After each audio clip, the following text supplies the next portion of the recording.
Hey there, gang. It's me, the Loud Plant Lady, with a very important early spring PSA.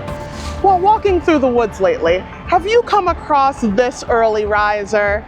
He stands out because he's green when nothing else is. He has bark that's brown and a little veiny, and if you break one of his branches, it's hollow on the inside, like a drinking straw. This plant is Japanese honeysuckle, and if you see it, I need you to kill it.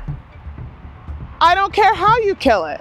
Fire, chainsaw, brute force strength, bask in the violence, just this once. If you do it, the moss will quietly whisper, thank you. Thank you, thank you, thank you.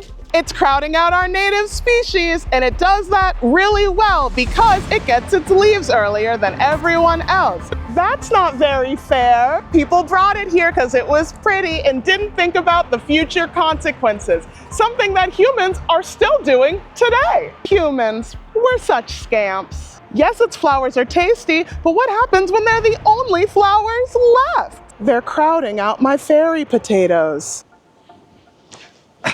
Don't let the tiny cute ones fool you. They're still dangerous. Still not sure if participating in this initiative is a good idea? Let's talk to some of the local fauna so you can get their point of view.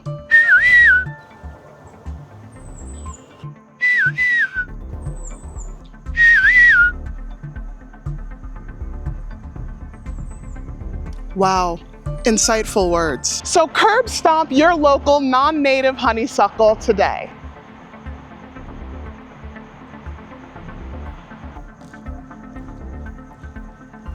If you live where one of these species is native, disregard this message. Hello, would anybody consent to being interviewed? Interviewed about getting rid of invasive species for the betterment of your home?